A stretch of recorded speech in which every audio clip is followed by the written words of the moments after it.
देख वेद में कितना निर्मल ज्ञान है। सत्य है कि कहते अनजानपने में कोई गलती मेरे तो हो जाए उसको भी आप माफ़ कर देते हो। देखो अब आप जानबूझ कर नहीं करोगे, जानबूझ कर करोगे तो फिर आप नालायक हो, क्योंकि आपको ज्ञान हो गया। अनजानपने में गलती होगी, मालिक माफ़ करेगा।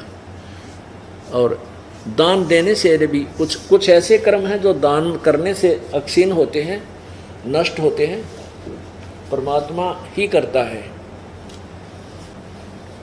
और कुछ ऐसे पाप होते हैं जो संत के दर्शन मात्र से, कुछ ऐसे पाप होते हैं आशीर्वाद मात्र से, कुछ ऐसे प्रकार के पाप हैं जो नाम के जाप से होंगे, कुछ ऐसे पाप हैं जो यज्ञ करने से ही आपके कटेंगे।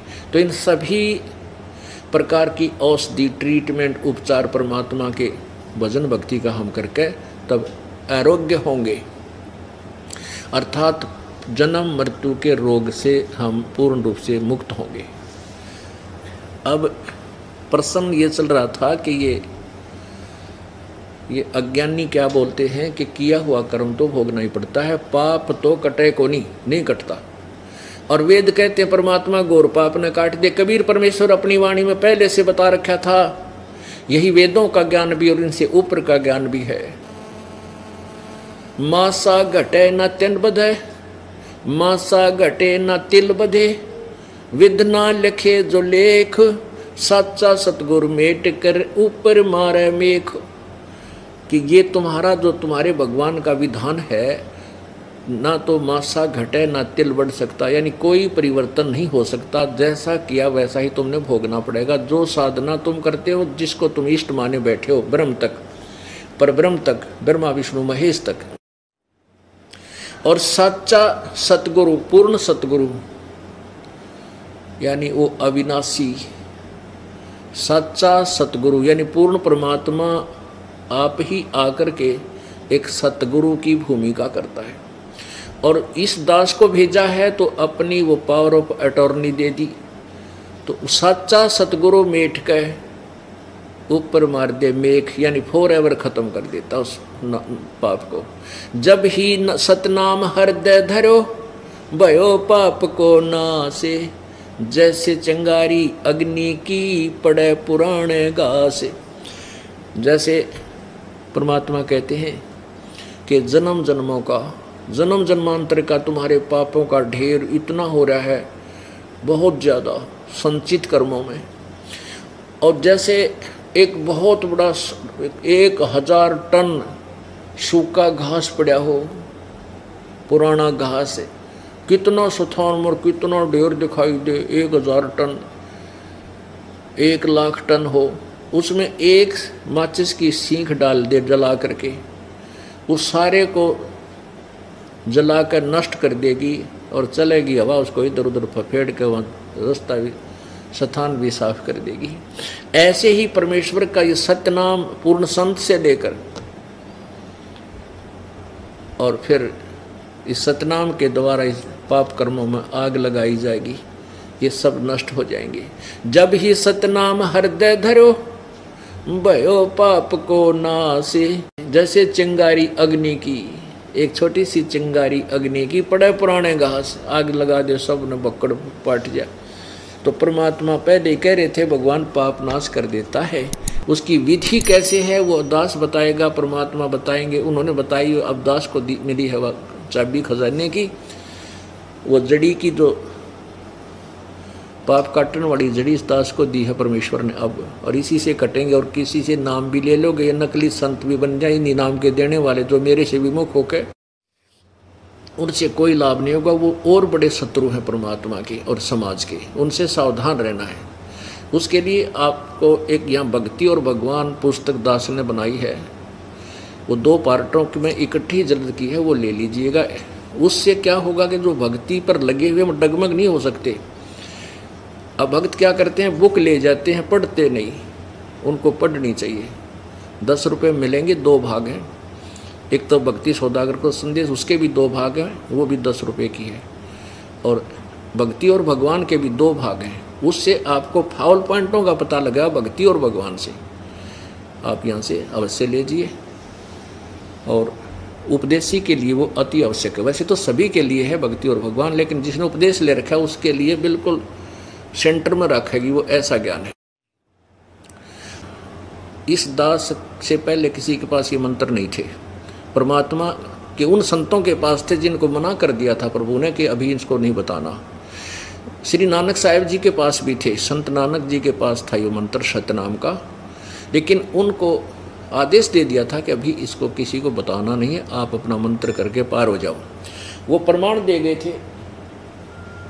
तो अब जो वर्तमान में 2-3 नकली इस दास के पहले शिष्य थे, वो अब उस ज्ञान को चुरा के स्वयं कहीं नाम दान कर रहे हैं, तो उनसे कोई लाभ नहीं हो रहा और ना होगा, वो सबसे बड़े शत्रु हैं। तो उसके लिए ये सावधानी रखना है कि जैसे कोई अधिकारी है, एसएस बोर्ड का चेयरमैन है, सरकार ने उसको पावर दे दी कि जिस पे वो साइन कर देगा उस लिस्ट पे, अपॉइंटमेंट पे, तो उसको नौकरी लड़के को लगेगी।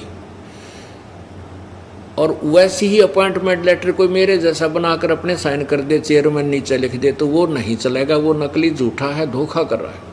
तो ऐसे इस दास के अतिरिक्त इस विश्व में वर्तमान में ना तो कोई संत है, ना अब होगा आने वाले समय में, क्योंकि इससे आगे ज्ञान नहीं रहा। और यही ज्ञान हजारों वर्षों तक चलेगा। और कुछ ऐसी व्यवस्था ये दास बनाकर जाएगा, सतलोक जाएगा जब, तो कि आने वाले समय में बीच में कोई और संत पढ़ पाएगा ही नहीं। और इस दौरान बहुत ज़्यादा पुण्यात्मा अपने सचखंड चली जाएंगी, उद्धार होगा। तो अब आपको ये दिखाना आवश्यक हो गया कि जो नकली महर्षि दानंद अपने कर कमलों से अनुवाद कर रहा है वेदों का, और क्योंकि भांग पीता था, इसने पता नहीं तो सत्यार प्रकाश में चेंज कर जाता। जब इसने अनुवाद किया और सत्यार प्रकाश भी लिखा, चलो पहले लिख दिया तो बाद में संशोधन कर देना चाहिए, कोई बात नहीं, गलती हो जाए लेखक पे, और वेदों को देखकर संशोधन कर जाता तो भी बात बन जाती है। बिगड़े सांग गणाना मिलो, ये विरोधी नहीं होते कि पाप नहीं कटता, दुख दूर नहीं होते, ये विरोधी इसी के आधार से वेदों विरुद्ध व्याख्या सत्यार्थ पुरुषार्थ वाली के आधार पर हमारा विरोध करते हैं। लोग कहते हैं ऐसे पाप नहीं कट सकते, वहाँ का कैसे सुख हो सकते हैं, कैसे दुख दूर हो रहे हैं, कैसे रोग कट रहे हैं। और वेदों में लिखा भगवान मृत्यु को प्राप्त हो चुका है, उसको भी वापस जीवित कर सकता है, और अंतिम सांस गिन रहा है उसको भी, उस रोग को काट के 100 वर्ष की आयु दे सकता है स्वस्थ करके। तो यही कारण है कि वेदों में ज्ञान सही है। वेदों को ना समझकर वेदों की आड़ में उनके ऊपर लेवल विद्यों का ला करके नकली संतों ऋषियों ने नाश कर रखा था। जैसे एक बोरी के ऊपर लिख रखा है कि बूरा यानी खांड चीनी, और उसमें भर रखी गधे की लीद, तो वो तो खोल के देखा जब पता चलेगा बूरा है या गधे की लीद है, तो या गधे की लीद है। इस सत्यार प्रकाश में वेदों का लेवल, बूरा का लेवल, चीनी का लेवल ला के गधे की लीद में रखी है। तो ये खोल के दिखाऊंगा जो पत बेरा पटेगा ना, लेवल ने देख के थोड़ा निषेध हो जाएगा इसमें बुरा है। तो ये रोड़ा पड़ रहा था भाई मेरी गेलियाँ, ये बेशक पढ़ो, ये तो ढोल के डंके पे बताना पड़ेगा और समाज को जगाना पड़ेगा। अब ये भांग पीता था, ये स्वामी जी स्वयं स्वीकार कर रहे हैं, दास अपनी तरफ से नहीं कर रहा। वैसे मैं तो पहले कहा करता था ये दास कि ये अवश्य कोई नशा करता होगा, जिसके कारण इसने ये नहीं पता तो पहले पृष्ठ पर क्या लिख रहा है, दूसरे पर क्या लिखने जा रहा है, उसका खंडन कर रहा है खुद। और 24 वर्ष की लड़की 48 वर्ष के पुरुष का ब्याह का संयोग उत्तम बता रहा है, होश वास में इंसान नहीं लिख सकता। और दूसरा ये कहता है सूर्य पर ऐसे ही मनुष्य रहते हैं, अन्य पशु प्राणी भी रहते हैं, मनुष्य आदि सारी सृष्टि है। और ये बाग बगीचे झरने सूर्य पर हैं, वो तो भांग पी गए बोल सकेगा आदमी, या नशा कर रखा कोई और गोली गाड़ी खाता हो मनमाने से नशे की नींद की। ये देखो, ये एक पुस्तक है महर्षि दानंद समग्र क्रांति के अग्रदूत, संपादक हैं स्वामी सत्य प्रकाश सरस्वती, और डॉक्टर रतन कुमारी स्वाध्याय संस्थान इलाहाबाद से ये प्रकाशित है। ये देखना, इसमें प्रारंभ यहाँ से होती है, महर्षि दानंद जीवन व्रत और कर्तृत्व। लेखिका इसकी है डॉक्टर उषा ज्योतिषमती, MSc DPhil, और ये कहाँ से छपी है, डॉक्टर रतन कुमारी स्वाध्याय संस्थान इलाहाबाद से। यहाँ से फिर देख लीजिए, महर्षि दानंद निर्वाण सती निर्बंधमाला प्रथम पुरुष, महर्षि दयानंद सरस्वती, निर्बंध माला प्रथम पुरुष, संपादक स्वामी सत्य प्रकाश सरस्वती, प्रकाशक है डॉक्टर रतन कुमारी, स्वाध्याय संस्थान, विज्ञान परिषद भवन, महर्षि दयानंद मार्ग, इलाहाबाद, प्रथम संस्करण। अब यहाँ देख, मुद्रक है सरयू प्रसाद पांडे, नागरी प्रेस, आलोपी बाग, इलाहाबाद। इसके ये 8वें पृष्ठ पे है। अब क्या लिखा स्वामी जी ने? प्रथम लेख, मैं सरस्वती दयानंद सरस्वती संक्षेप से अपना जन्म चरित्र लिखता हूँ। अपने आत्माओं, दयानंद जी ने अपना पत्र भेजा एक संस्था के पास कि मेरा जीवन चरित्र में टुकड़े टुकड़ों में लिखकर भेजूंगा, अब ये समय नहीं है तो आप इसको एकत्रित करते रहना और छाप देना। तो इसने प्रथम लेख में लिखा है कि मैं अपना घर और अपने स्थान और माता पिता का यथार्थ नाम इसलिए नहीं लिख रहा हूँ कि कहीं मेरे माता पिता जिंदे हों, जीवित हों और मेरे पास आ जाएं और मैंने उनकी सेवा करनी पड़ जाए और कहीं उनके काम, उनके लिए कोई पैसा खर्चना करना पड़ जाए, इसलिए मैं माता पिता और अपने घर का ठीक ठिकाना नहीं बता रहा हूँ। अरे तेरा गजब हो। औरों को तो कहते हैं माता पिता से बढ़कर कोई गुरु नहीं, माता पिता से बढ़कर कोई सेवा नहीं, और खुद कहता स्वामी जी कि मैं माता पिता की सेवा और उनके लिए समय बर्बाद करना नहीं चाहता। अरे तेरा गजब भैया। परमात्मा कहते पंडित और मसालची दोनों सूझे ना, औरों को करें चांद ना रहे, आप अंधेरे माँ। ये देखो इसी के प्रश्न नंबर 8 पर जीवन व्रत और कर्तृत्व, प्रथम लेख, मैं स्वामी दयानंद सरस्वती संक्षेप से। अब अपने आगे स्वामी भांग पी के लिख सका आदमी, अपने आगे श्री नहीं लिखा करता, खुद लिखने वाला श्री या स्वामी नहीं लिखा जाता। मैं स्वामी दयानंद सरस्वती संक्षेप से अपना जन्म चरित्र लिखता हूँ। संवत 1881 के वर्ष में मेरा जन्म दक्षिण गुजरात प्रांत के काठियावाड़ का मजोकठा देश, मोरबी का राज्य, औदिच्य ब्राह्मण के घर में हुआ था। यहाँ अपने पिता और निजी निवास स्थान के प्रसिद्ध नाम इसलिए नहीं लिखता कि जो माता पिता आदि जीते हों मेरे पास आवें तो इस सुधार के काम में विधन हो, क्योंकि मुझको उनकी सेवा करना, उनके साथ घूमने में श्रम करना यानी मेहनत करना, धन आदि का व्यय करना नहीं चाहता। अरे वाह महर्षि, आप तन्यों का मैं माता पिता की सेवा करना नहीं चाहता और ना उनके लिए 2 पैसे लाना चाहता, कहीं मेरे काम में बाधा ना पड़ जाए। अरे भले आदमियों, एक किसान है, एक दुकानदार है, कर्मचारी या अधिकारी है, कोई मजदूर है, सब अपने अपने काम में व्यस्त हैं। ऋषि महर्षियों का ये काम हो है भी अपना काम करें, और उसमें मान ले एक किसान है, वो नो कह मैं अपने माँ बाप की सेवा क्यों करूँ, मैं ऋषि भी ना करा करता, वो दिन पढ़ा को ना थोड़ा पढ़ाइयो ना तो यह भी आग लग जाओ कि अब एक किसान अब सारा दिन धंधा करता है, सुबह से लेकर शाम तक, रात को भी लगा रहता किधर पानी पूनी से चाय का वार आ जाए, और वो भी फिर कह दे भाई मेरे किसान किस खेती के काम में बाधा बने और माँ बाप की सेवा मैं ना करना चाहता, पैसे भी लगाने पड़े, बीमार शुमार हो जाएंगे तो वो भी कह सकता है, उसका वही काम है। और संत और गुरुओं का यही काम है। और मान ले माता पिता उसके पास आ जाते तो के बिजली गिर जाती, उनकी सेवा करने में क्या हानि होती। यहाँ ये दास है, यहाँ पर प्रत्येक महीने में कम से कम 50,000 व्यक्तियों का आवागमन रहता है और उनकी सबकी सेवा हो रही है यहाँ पर। और यहाँ मेरे माता पिता भी रह रहे हैं तो उनकी सेवा में बता के पहाड़ टूट जाएगा, 2 रोटियाँ खावे सुबह शाम हुए।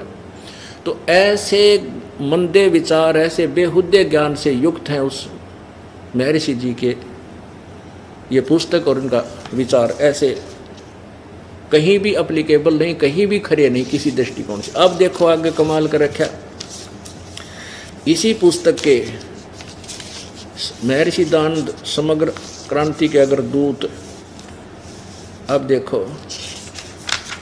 अब यहाँ 20 से थोड़ा सा इसका लिंक बनाना पड़ेगा।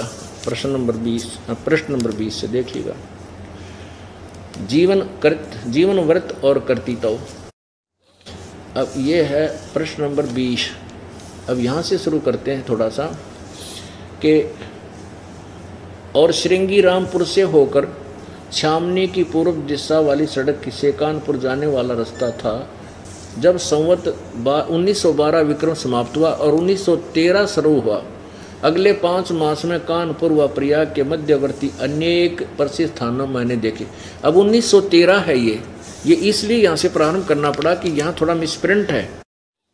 अब पृष्ठ 21 पर कमाल कर रखा है कि मैं भांग पिया करता।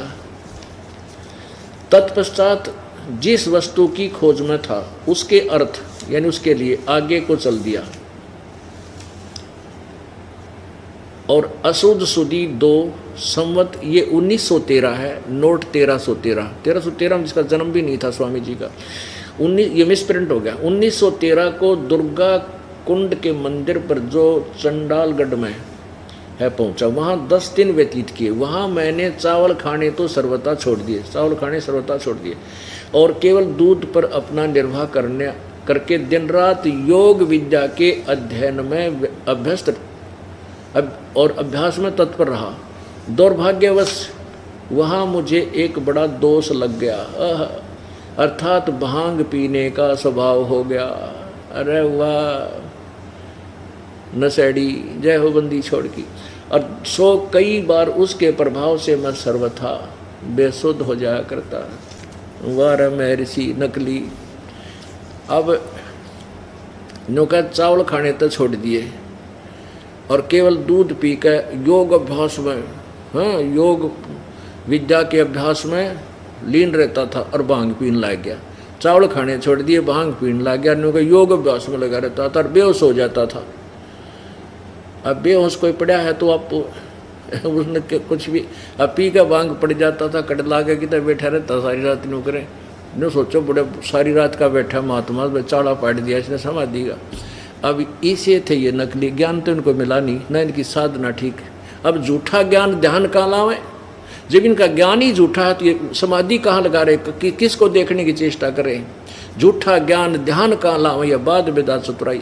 जब भगवान निराकार है तो फिर नो आकड़ के बैठने की क्या आवश्यकता थी। ये किस लिए कर रहा स्वामी जी, ये देखो ये केवल ड्रामा ढोंग था।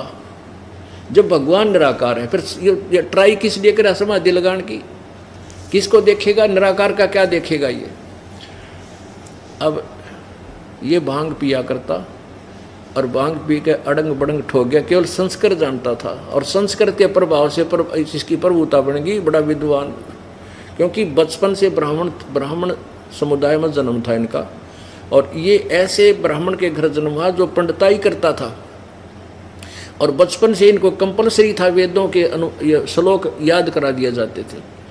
अब हमारे छोटे छोटे बच्चे हैं, इनको सुबह की शाम की आरती, असुर निकंद रमैणी और तकरीबन सुबह का भी बहुत सा नित्य 5-10 वर्ष के 11-12-13 वर्ष के बच्चे को याद हो जाता है। तो ऐसे ही अरबी गीता और वेदों का दास ने कंठस्थ करवा दिया अनुवाद और ये श्लोक मंत्र, ये पूछ लो इनसे, एक एक बता देंगे। तो ऐसे ही इनका अभ्यास था, इन्होंने संस्कृत सीख ली और वेदों को घोट लिया, लेकिन अनुवाद कति बेरा नहीं था, ज्ञान नहीं था इनके पास। अब एक और कमाल दिखाऊं इस अज्ञानी का, कहता सूर्य पर मनुष्य रहते हैं, वहाँ पर ऐसे बाग बगीचे हैं, तो भांग बिना बगैर भांग पिए बगैर किसी नशे के ये शब्द नहीं लिखे जा सकते। कलजा कांप जा, कोई नौकर सूर्य पर आदमी है, कहाँ आदमी है, और वहाँ ये बाग बगीचे भी हैं, तू आदमी की बात कर। ये देखो अब दिखाता हूँ पुण्यात्माओं, जब तक हम इनके इस कारनामों को नहीं देखेंगे तो इन नकली ऋषियों से हटकर यथार्थता को हम प्राप्त नहीं कर पाएंगे। ये वही सत्यार्थ प्रकाश है जो अभी आपको दिखाया था। अब इसके 8वें समोल्लास के लास्ट में 197 पृष्ठ पे ये देखिएगा, अष्टम समोल्लास, ये अष्टम समोल्लास। और यहाँ पर है प्रश्न किया कि सूर्य, चंद्र और तारे क्या वस्तु हैं और उनमें मनुष्य आदि सृष्टि है व नहीं। मनुष्य आदि यानी मनुष्य आदि माने और पशु पक्षी ये हैं या नहीं, प्रश्न किया स्वामी दयानंद जी से। स्वामी दयानंद जी ने उत्तर दिया, ये सब भगोल लोक और इनमें मनुष्य आदि प्रजा भी रहती हैं। आड़े तोड़ हो लिया, वैसे तो क्लियर हो गया, कंसेप्ट ही क्लियर है इनका। फिर भी विस्तृत जानकारी दी है। पृथ्वी, जल, अग्नि, वायु, आकाश, चंद्र, नक्षत्र और सूर्य इनका वसु नाम इसलिए है कि इन्हीं में सब पदार्थ और प्रजा बसती है और ये ही सबको वसाते हैं, जिसलिए वास के निवास करने के घर हैं। ये निवास करने के घर हैं सूर्य चांद भी, इसलिए इनका नाम वसु है। जब पृथ्वी के समान सूर्य, चंद्र, नक्षत्र वसु हैं तो पश्चात उनमें इसी प्रकार प्रजा होने में क्या संदेह है। अरे वाह, न्यू कह, जब यह पृथ्वी, छोटा सा लोक पृथ्वी, ये भी वसु है और सूर्य भी वसु है, तो जिस प्रकार इस पृथ्वी पर आदमी हैं और प्रजा भी है, तो क्या सूर्य पर होने में कोई संदेह, क्या संदेह है? नहीं, वहाँ पर भी है, ये सभी रहते हैं। ये देखो क्या संदेह है। और जैसे परमेश्वर का एक छोटा सा लोक मनुष्य आदि सृष्टि से भरा हुआ है, तो क्या वे सब लोग शून्य होंगे? परमेश्वर का कोई भी काम निष्प्रयोजन नहीं होता। तो इतने असंख्य लोकों में मनुष्य आदि सृष्टि न हो तो सफल कभी हो सकता है? इसलिए सर्वत्र मनुष्य आदि सृष्टि है। स्पष्ट कर दिया कि सूर्य पर मनुष्य और अन्य पशु पक्षी प्राणी भी रहते हैं। फिर किसी ने प्रश्न किया कि वहाँ पर क्या ये सब पदार्थ हैं, सेब, संतरे, काजू, किशमिश और ये गेहूँ, चने, बाजरा, ज्वार? कहता हाँ, ये सभी पदार्थ, सुख देने वाले सभी पदार्थ, ये जल, झरने सभी हैं वहाँ पर। क्योंकि जैसे परमात्मा ने, इसका उत्तर है स्वामी जी का, कि जैसे पूर्व कल्प में सभी सूर्य आदि सभी लोक रचे, उनमें सब पदार्थ रचे थे, इस प्रकार जब दोबारा ये रचे हैं वर्तमान के, इनमें भी सब सुख पदार्थ ये सब रचे हुए हैं। फिर किसी ने पूछा क्या क्या इन वेदों का सूर्य पर रहने वाले ये व्यक्ति इन्हीं को पढ़ते हैं? कहाँ इन्हीं को पढ़ते हैं? अरे थरा गजब हो, खा लिया खून इसे देव इन ऋषियों ने। ये देखो, ये वही सत्यार प्रकाश है और 198वें पृष्ठ पर ये चल रहा है। अब यहाँ के बताया है स्वामी जी, क्या बताया कि धाता यानी परमात्मा ने जिस प्रकार के सूर्य, चंद्र, ध्रुव, भूमि, अंतरिक्ष और ततरसत यानी वहाँ पर स्थापित सुख विशेष पदार्थ पूर्व कल्प में रचे थे, वैसे ही इस कल्प में, कल्प अर्थात इस सृष्टि में रचे हैं। अब देखो, सूर्य पे, चंद्रमा पे और धरती पे, और वहाँ धरती ये सब रची और उनके ऊपर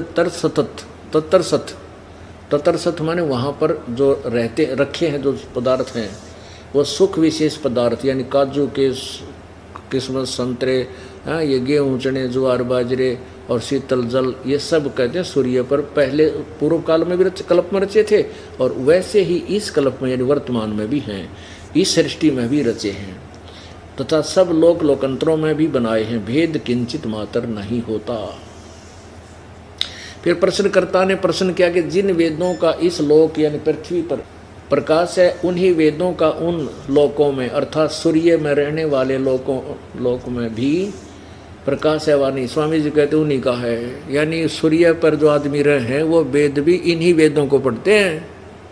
आगे देखो, उन्हीं का है। जैसे राजा की राज व्यवस्था नीति सब देशों में समान होती है, उसी प्रकार परमात्मा राजेश्वर की वेदोक्त नीति उनके सृष्टि रूप सब राज्य में एक सी है। निरंजन धन तेरा दरबार, निरंजन धन तेरा दरबार, जहाँ पर तनिक न न्याय विचार, जहाँ पर तनिक न न्याय विचार। वैसा उड़े मुल मुल खासा, गल मोतियों के आर, वैसा उड़े मुल मुल खासा, गल मोतियों के आर। पति भरता को मिले न खादी व सूखा निरस आहार निरंजन। धन तेरा दरबार निरंजन, धन तेरा दरबार जहाँ पर तनिक न न्याय विचार। पाखंडी की पूजा जग में और संत को कहें लबाड़। पाखंडी की पूजा जग में संत को कहें लबाड़। अज्ञानी को परम विवेकी, ज्ञानी को मूड गवार निरंजन। धन तेरा दरबार निरंजन, धन तेरा दरबार जहाँ पर तनिक न न्याय विचार। कह कबीर सुनो भाई साधो, सब उल्टा व्यवहार। कहे कबीर सुनो भाई साधो, सब उल्टा व्यवहार। इन सच्चों को तो ये झूठ बताओ, इन झूठों का एतबार निरंजन। धन तेरा दरबार निरंजन, धन तेरा दरबार जहाँ पर तनिक न न्याय विचार। कह कबीर सुनो भाई साधो, सब उल्टा व्यवहार। कहें कबीर सुनो भाई साधो, सब उल्टा व्यवहार। सच्चों को तो ये झूठ बताओ, इन झूठों का एतबार निरंजन। धन तेरा दरबार निरंजन, धन तेरा दरबार। परमात्मा कहते हैं, अरे काल ज्योत निरंजन, धन है तेरा यो दरबार, धन है तेरे लोक में कोरी झूठ चलाए। सच्चों को झूठों न तो महर्षि, ओहो महर्षि दयानंद, महर्षि वेद व्यास, महर्षि वशिष्ठ जी, और उन्हें कह का नहीं बेरा वेदों का। सतयुग में थे वशिष्ठ आदि, और ये कहते हैं, अब इन्हीं पुराणों से इनका पता चला हमने, और कहाँ से आया ये ज्ञान। और कहते हैं सतयुग के ब्राह्मण वेद के पूर्ण विद्वान थे और वह दुर्गा की पूजा करते थे। अरे तेरा गजब भैया। और दुर्गा कहती है वो भगवान ब्रह्म है, ब्रह्म की पूजा करनी चाहिए, वही सबका उद्देश्य है, उसी को वो ब्रह्म लोक में रहता है। और परमात्मा कहते हैं ब्रह्म छोड़ पर ब्रह्म छोड़, हमने पूर्ण ब्रह्म की भक्ति करनी चाहिए जिसे पूर्ण मोक्ष होगा।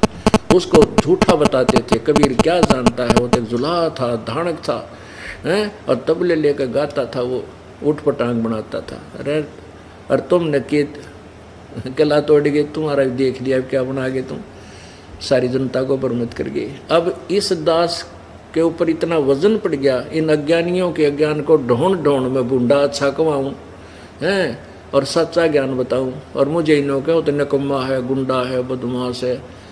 पर समय आने पर पता चलेगा, जनता रोया करेगी ऊपर न मुँह करके कि उन नकम्मा ने एक परम संत के विषय में सिर्फ झूठी अफवाहें फैला करके बदनाम करने की चेष्टा की। लेकिन हम समर्थ की ओट में बैठे हैं, हम कबीर परमेश्वर के चरणों में विराजमान हैं, जिसके चरणों में कोई आपत्ति नहीं आ सकती। ठीक है, किसान फसल बीजता है तो फसल बीजता है तो उसमें आंधी तूफान आते रहते हैं, एक आधा पौधा टूट भी जाता है, लेकिन खेती बीजना बंद नहीं किया जा सकता। तो ऐसे ही ये परमात्मा का बाग लगाया है इस दास नौकर ने, परमेश्वर के नौकर ने, लेकिन इसका एक भी पौधा नहीं टूटा। इतना भयंकर अफवाह फैलाई लोगों ने, एक भी भक्त हमारा डगमग नहीं हुआ, बल्कि जो थोड़े बहुत डगमग हो गए थे दोबारा माफ़ी मांग रहे हैं, क्षमा कर याचना कर रहे हैं, और आकर के दोबारा उपदेश लेकर के अपना कल्याण करवा रहे हैं।